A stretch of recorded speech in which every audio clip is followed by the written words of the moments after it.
Bonjour à tous, je suis ravie d'être là depuis hier et d'avoir entendu des choses extrêmement diverses. Mon champ d'investigation, je suis dans le domaine du management, n'est pas spécifiquement le rôle des femmes. Moi, je me suis intéressée jusqu'à présent à la représentation de ce qu'est le management dans la culture populaire, avec est-ce que, effectivement, hommes, femmes y accèdent. Je vais commencer à réfléchir il y a à peu près un an sur un point assez particulier. C'est un rôle qui fait un peu un écho, et j'ai beaucoup aimé, là aussi Paulette me donne l'occasion de rebondir comme Erika. Elle a dit: je me suis fait enquêteur, je me suis fait enquêtrice, un peu comme Sherlock Holmes. Mais effectivement, on a une représentation qui est très présente aujourd'hui dans les séries télévisées, c'est le rôle de l'enquêteur, qui pour moi fait énormément écho à ce que l'on est nous. C'est-à-dire notre recherche, c'est une manière de mener l'enquête. Alors effectivement, Luc Boltanski a un bel ouvrage sur le sujet, le lien entre effectivement ce type d'enquête. Et j'ai commencé à réfléchir à ce qu'étaient ces enquêteurs. Alors le Jedi m'a donné l'occasion de me concentrer davantage sur les femmes, pas hommes et femmes, mais uniquement les femmes enquêtrices. Et donc je voulais un petit peu paraphraser ce que disait Annie hier. Et il me semble que pour comprendre la persistance de fait de l'inégalité de genre dans l'espace des organisations, on peut aller voir ce que sont les représentations sociales qui sont données de ces répartitions et cette division du travail éventuellement. Il me semble que la question qu'on peut se poser, c'est: est-ce qu'on peut rêver d'une chose dont on n'a pas d'image, dont on n'a pas l'idée ? Est-ce qu'on peut se projeter dans un rôle pour lequel il n'y a aucune image, aucune représentation ? C'est vraiment ça la question. Et le pari, c'est que les représentations sociales, donc je vous épargnerai les travaux de Moscovici, mais c'est bien effectivement le fondateur de cette réflexion sur ce que sont les représentations sociales et comment elles jouent à travers des dimensions qui sont la diffusion d'images de représentation, comme formation d'opinion, la propagation d'images dans la formation des attitudes et la propagande qui va aller jusqu'à la formation des stéréotypes. Donc c'est une investigation sur ces questions-là que je vais vous proposer sur un champ particulier. C'est d'aller voir dans la culture populaire, parce qu'il me semble bien que c'est un endroit où on peut saisir ces représentations sociales, d'aller voir ce qu'elle donne à voir de la femme dans le rôle de l'enquêtrice. Et oui, donc vous avez déjà un peu mal au cœur, mais vous avez pris un café, tout va bien. Donc voilà. Donc cette enquêtrice, est-ce que c'est possible pour une femme d'être enquêtrice ? C'est depuis quand ? Comment est-ce que c'est possible ? Est-ce qu'elles existent ? Est-ce qu'on peut les voir ?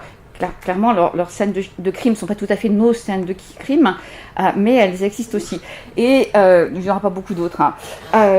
Ce qui est assez intéressant, je ne sais pas si c'est très visible comme ça, mais qu'importe, c'est que finalement, il y a pas mal de rôles différents proposés. Si je reste dans une logique, alors je vais une approche qui est très sémiotique. Donc on a un joli carré sémio. Je ne vais pas aller là-dessus parce que je pense que dans une demi-heure, je n'aurai pas le temps de détailler comment ça fonctionne. Mais on va regarder simplement les différents pôles du carré sémio. Et est-ce qu'il est possible pour une femme de mener une enquête ? La réponse première en termes historiques, c'est que oui. Que oui, l'enquête comme profession, c'est possible aux femmes, avec des dates assez précises. Alors mon champ d'investigation, j'ai pas du tout regardé la télévision française, j'ai regardé des productions anglo-saxonnes et anglophones, on va dire être plus logique, anglophones ou nordiques. Donc dans la production télévisée, on va retrouver une première représentation d'une femme qui mène une enquête. On viendra un peu plus dans le détail tout à l'heure. C'est Chapeau-melon et bottes de cuir, 1962. La série démarre en 61. Il y a deux personnages masculins. Un certain John Steele, c'est le nom du personnage, et le faire-valoir du docteur, dont j'ai oublié le nom. L'acteur qui l'incarne s'en va au bout d'un an. Il faut le remplacer.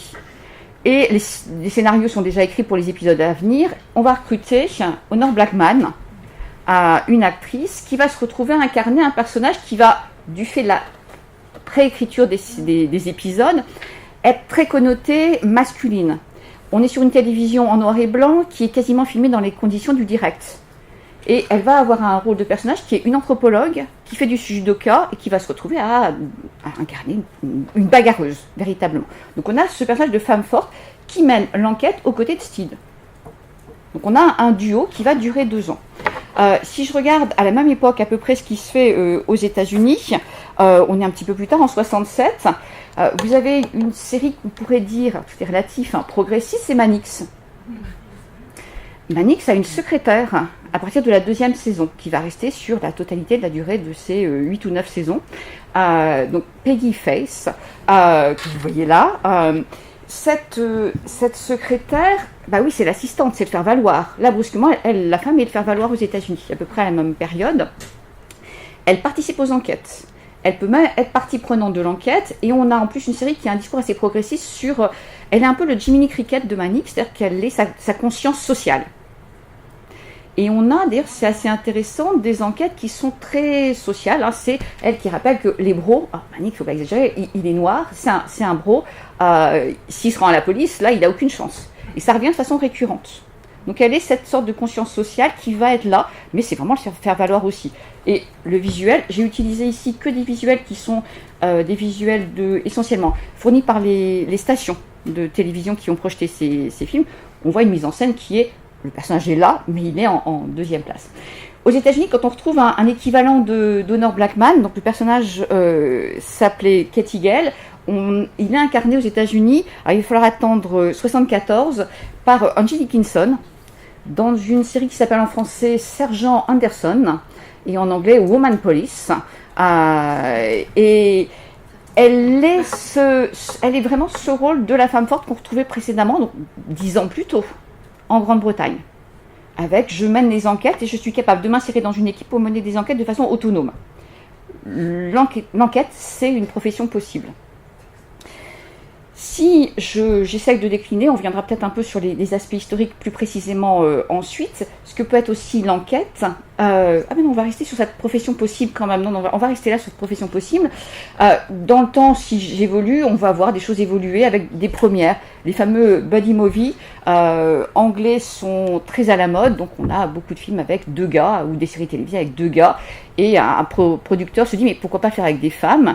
Et on va avoir la série Cagney et Lacey, qui démarre en 82, qui va durer 7 saisons, qui se veut assez progressiste aussi. Alors là, on n'est plus à l'époque de Mannix, on est effectivement la décennie suivante. Lacey, dans la série, donc c'est la brune, est une femme, alors je ne vais pas dire déféminisée, mais dont la féminité est, soit c'est une professionnelle, c'est une enquêtrice, soit c'est une mère de famille. Et alors on joue sur des effets d'opposition. Cagney, la blonde, est célibataire, elle a des aventures. Et là, elle va prendre des décisions qui vont d'ailleurs avoir des frottements sur les chaînes qui diffusent. Elle tombe enceinte. Que doit-elle faire? Alors, il y a un épisode là-dessus. Et elle décide d'avorter.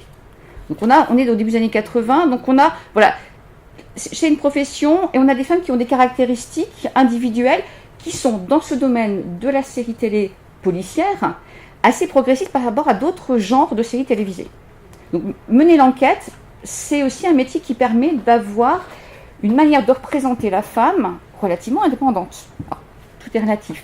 Si je fais un bond dans le temps et je regarde un petit peu ce qui se fait dans la dernière décennie, aux États-Unis, on a une série qui s'appelle Rizzoli et Ice, qui est une série commerciale extrêmement populaire, qui a très très bien marché, qui s'est arrêtée en 2016, où vous avez un personnage de médecine légale, en blanc ici, et un personnage d'enquêtrice qui est écrite comme étant un garçon manqué et qui a été interprété par une actrice qui était précédemment un mannequin.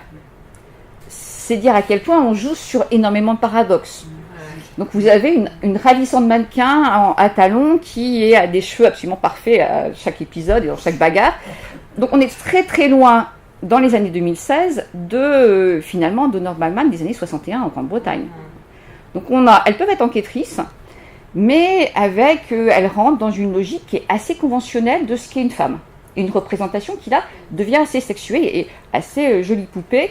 À l'opposé, vous avez une série anglaise qui a démarré il y a 3 ans, Happy Valley, où vous avez une femme de 52 ans qui va mener des enquêtes, qui est Constable Sergeant, donc qui est une enquêtrice au niveau le plus bas, qui a une vie compliquée, qui va interférer d'ailleurs dans ses enquêtes, mais qui est légitime. Et donc ça, c'est un personnage qu'on n'a pas beaucoup vu. une dame de 50 ans qui est l'héroïne de la série. Alors, c'est une profession possible, mais qui est compliquée. Et là, je voulais vous montrer un premier extrait. Alors, comme je vais être bavarde, je pense que je vais pas en montrer 36. Voyons voir, où sont-ils cachés, les extraits? Ils sont cachés là. J'espère que ça va marcher. On est dans une série américaine, adaptée d'une série anglaise. La série américaine s'appelle Prime Suspect. Elle a duré une seule saison. Et on a une femme qui est une de ses enquêtrices, qui vient d'être nommée dans un service. Donc elle arrive il y a peu de temps. Et c'est un peu un club masculin. Qu'on ait compris ou pas, on s'en fiche. On a un débriefing de police, il y a plein de détectives qui sont là. Elle fait une remarque parce qu'elle vient de remarquer quelque chose sur les suspects, les crimes sur lesquels ils enquêtent. Clairement, elle n'est pas entendue par le premier enquêteur qui est au même niveau hiérarchique qu'elle. Et les types de son service, donc le fameux club, s'approchent et commentent. Et que vous ayez compris ou pas les commentaires, je pense que les attitudes physiques sont extrêmement révélatrices de ce qui est en train de se passer. Cette série, alors, elle est tirée d'une série anglaise. Elle a vraiment été remaniée par rapport à la version anglaise. Elle est tirée de romans policiers écrits par Linda LaPlante. Et c'est une série qui a utilisé une chercheuse anglophone, Barbara Zanavskia, qui travaille beaucoup sur l'image en gestion, et qui s'en est servie pour travailler auprès de policières qui, clairement, dans leur milieu professionnel, à aucun moment ne disaient qu'il était possible qu'elles vivaient du harcèlement. C'est-à-dire que le constat de la chercheuse qui fait de la recherche-action, de la recherche appliquée, c'est ce qu'elle voit, ce qu'elle observe, c'est que clairement il y a du harcèlement psychologique, il y a des commentaires sexistes, etc. Quand elle travaille avec les policières, c'est un déni complet. Et elle a mis en place une stratégie de contournement. On ne va pas parler de ce que vous faites, on va parler d'un personnage fictif. Regardons. Et regardez à quel point, là, brusquement, on voit ce qui se passe. C'est-à-dire que c'est un petit rien, c'est des petites remarques, qu'est-ce que je vais en faire? Et on sait bien que les cas de harcèlement psychologique au travail, que ce soit sexuel ou pas, ne passent jamais dans les tribunaux français en particulier. Il n'y a jamais aucun élément de preuve. Donc là, c'est une ruse pour passer au-delà de ce que je dis. Je vois finalement quelque chose. Ça rend visible réellement du harcèlement. Vous avez vu l'effet hyper agressif de la scène. C'est absolument... Par rapport en plus aux commentaires extrêmement désobligeants, plus que désobligeants sur le personnage féminin et comment il arrive à ce rôle-là. C'est forcément en ayant couché. Le décryptage, c'est ça, typiquement. Alors j'essaie de revenir sur mon support qui était là. Donc, non, c'est pas celui-là. Hop. Donc oui, elles peuvent être enquêtrices, elles peuvent en faire une profession, mais clairement, jusqu'en 2011, la série date de 2011, c'est pas du gâteau. C'est-à-dire que c'est aussi compliqué de mener ce type de métier. Par contre, ce que nous disent certains séries, c'est que non seulement elles peuvent quand même faire ce métier malgré les difficultés, mais elles peuvent aussi devenir, et on peut considérer l'enquête comme un lieu de pouvoir, elles peuvent devenir chefs. C'est-à-dire qu'on peut y faire carrière, mais on peut aussi progresser dans la carrière. Et on va voir apparaître, là aussi en Grande-Bretagne, donc clairement la Grande-Bretagne par rapport aux États-Unis a une production qui dit des choses différentes, des femmes enquêtrices qui prennent des rôles de responsables, donc capitaine, donc DCI en anglais, et qui vont être responsables d'une unité complète, et plus seulement d'une enquête. Ça commence en 2001 avec Hélène Mirren, la série s'appelle aussi Prime Suspect, c'est la version anglaise. Elle va durer 7 saisons et on n'a pas du tout la même chose que dans la série américaine. C'est-à-dire que là, elle est vraiment responsable d'un service. Il va y avoir des connotations, des critiques sur comment elle est arrivée à ce poste-là. Mais clairement, vous voyez que la figure féminine proposée, tout comme pour la totalité des femmes de pouvoir, elle est pas tout à fait la même que celle des enquêtrices. L'enquêtrice est globalement plus jeune, plus affriolante, soyons honnêtes, Là, un critère de joliesse. Hélène Mirren, qui peut être ravissante, là, en l'occurrence, on s'en sert sur une féminité qui est assez gommée. C'est la responsable, c'est la fonction avant la femme, finalement. Mais on va en avoir un certain nombre. Et on va peut-être aller dans le détail ici de ce que sont ces femmes de pouvoir. Donc cette série a eu un impact très important, notamment sur les scénaristes et les producteurs. Et aux États-Unis, on a une série qui s'appelait The Closer, je crois qu'elle est sortie en France sous le même titre, qui démarre en 2005, qui va durer 7 saisons. Ça veut dire que On a 109 épisodes. Donc là aussi, c'est une représentation qui, c'est pas de la propagande, c'est une représentation qui est largement diffusée, qui est importante. On a une femme qui devient chef de service, qui va avoir droit aux mêmes petites remarques. Si elle est arrivée là, c'est parce qu'elle a couché. Donc ça va revenir, alors, épisode par épisode, on va l'entendre. Qui assume une sorte de féminité très Thousand Belle. Donc c'est on entend un accent très très marqué du sud de côte est des États-Unis, et qui va incarner une féminité sur laquelle elle surenchérit, talons hauts, en rose, en bonbon, en blanc, etc. Elle en fait des tonnes, et en même temps c'est le chef. C'est le chef, et elle mène l'enquête jusqu'au bout. Et de façon aussi intéressante, on traite aussi autour de ce personnage, tout comme pour dans Carnet et Lacet, d'aspects intimes. Elle vit sa ménopause. Donc ça va arriver. Donc elle en parle, c'est pas le sujet principal, mais à un moment ça arrive aussi. Donc on peut tenir le rôle en étant une femme avec tous les aspects de la femme à côté. Et clairement, l'actrice Sedgwick qui incarne le personnage principal, dit s'être très largement inspirée, et elle dit que les scénaristes aussi, de la série anglaise Prime Suspect. Donc avec 10 ans d'écart, ils se sont vraiment inspirés de la série anglaise. Cette série, quand elle s'est arrêtée, a donné lieu à une suite, où on retrouve un personnage qui est assez équivalent, donc ça s'appelle Major Crimes, donc on est toujours à Los Angeles, on a un discours sur le crime qui là aussi est un crime très... une clé d'entrée sociale. Le crime, c'est une production sociale. Ces femmes, elles sont chefs de service, responsables, directrices, et elles enquêtent sur des crimes qui ont un sens. Alors je dis ça par rapport à Rizzoli et Ice. Vous avez une chercheuse, Emmanuelle Delanoë-Brun, qui a travaillé sur la comparaison Carnet, Lacet et Rizzoli et Ice, qui dit, mais sur Rizzoli et Ice, c'est assez étonnant, le crime est un crime individuel. C'est un individu divergent. Là, sur The Closer ou sur Major Crime, on a un truc collectif. La dernière saison est sur la place des Hispaniques à Los Angeles, avec un discours très fort sur Trump dans la série, qui sont des séries par ailleurs grand public, qui sont des séries populaires. Enfin, c'est pas des trucs intello, soyons honnêtes. Mais avec un discours fort sur le crime n'est pas une production d'un individu. Ce qui est aussi intéressant sur l'articulation de la place de la femme dans la société et où elle peut être, sur ces lieux de pouvoir. Et puis je vous donne juste les deux représentations qui existent sur ces responsables d'enquête et d'équipes enquêtrices en Grande-Bretagne. Vous avez la série Vera qui a démarré en 2011, on en est à la 7e saison. L'actrice, la série est toujours d'actualité, l'actrice a 71 ans. 10 minutes ? L'actrice a 71 ans, donc vous imaginez, c'est le rôle titre. La série a 7 saisons, et on y croit, et voilà, ça marche, ça fonctionne. C'est un rôle possible. Alors, sachant qu'en Grande-Bretagne, on peut travailler jusqu'à 100 ans sans difficulté. C'est aussi le cadre est un peu là. Et on a un personnage qui est intéressant parce que c'est une femme extrêmement, on va y venir, c'est une femme plutôt solitaire, c'est une femme alcoolique, c'est un chef de service qui peut être abrupt et qui peut être en même temps proche de son équipe. Donc on a un personnage qui est compliqué, qui n'est pas du tout sexy et qui est absolument passionnant.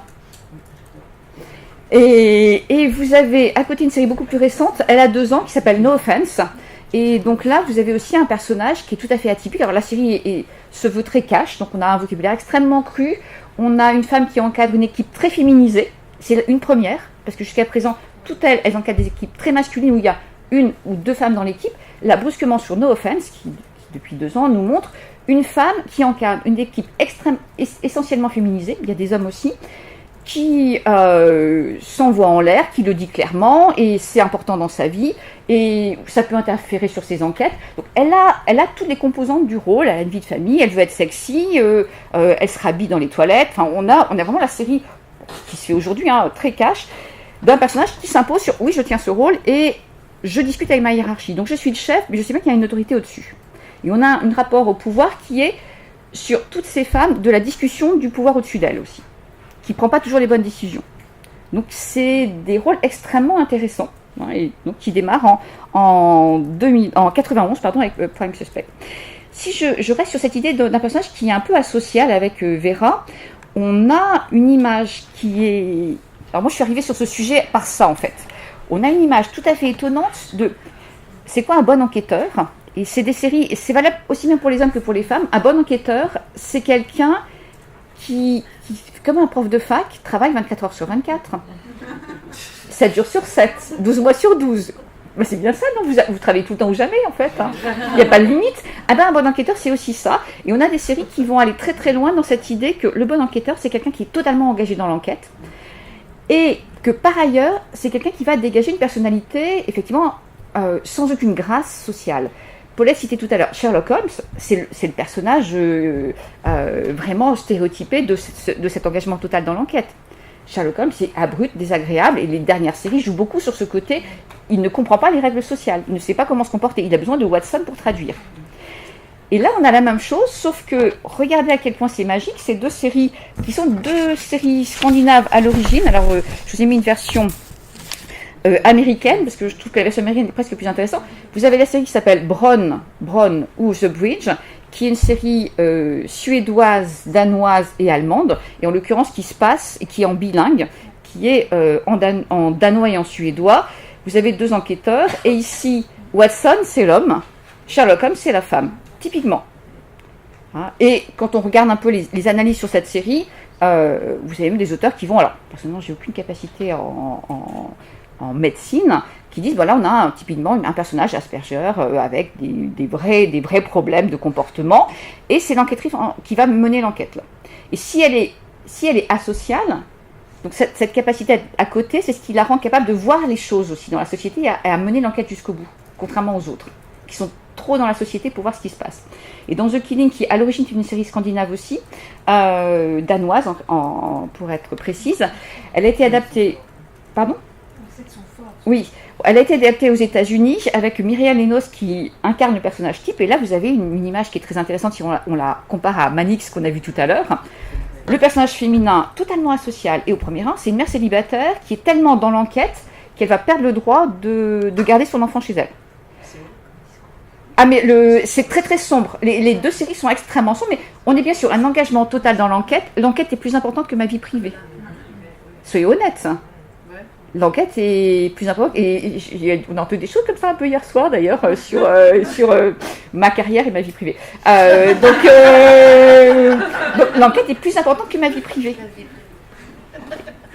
Je voulais vous montrer un extrait de Bron parce que c'est sous-titré en anglais et ça va être dans un mélange de suédois et de danois. Et l'image n'est pas terrible, mais ça va faire plaisir à certains peut-être. Et honnêtement, je trouve la séquence absolument géniale. Voilà. Alors, vous avez vu l'échange, c'est lui qui a un discours, donc c'est l'homme qui a un discours qui ramène à du lacet, c'est-à-dire qu'il est dans la famille, il est le père de famille. Il a une figure très ronde en plus, donc on est vraiment sur un personnage très rond qui a des enfants, l'aîné vient de revenir à la maison, ça lui coûte cher, etc. Et elle est dans le discours elle est dans l'efficacité. C'est-à-dire qu'on a une inversion magique des rôles. Et ce que je trouve fabuleux, c'est que finalement, on offre à voir aux hommes et aux femmes un rôle possible aux femmes qu'on n'avait pas vu jusque-là et qui était beaucoup réservé aux hommes. Et finalement, c'est possible. C'est possible d'être vieux, c'est possible d'être gros, c'est possible d'être asocial et de mener une enquête qui tient jusqu'au bout. Alors après, avec une approche effectivement plutôt sombre de l'enquête. Et alors pour finir sur une note un peu plus agréable et optimiste, il y a aussi une vision de l'enquête comme vocation, au sens de...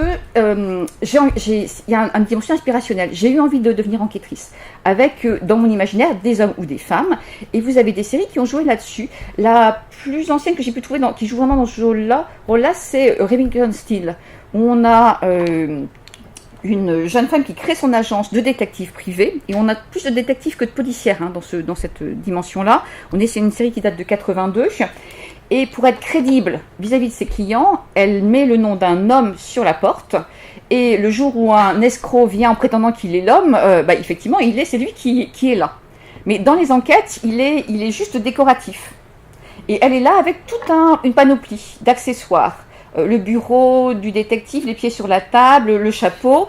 Et on va voir que ces accessoires, ils existent encore dans d'autres séries. Là, vous avez une série anglo-américaine tournée au Botswana, où on a une série merveilleuse sur la Number One Ladies Detective Agency.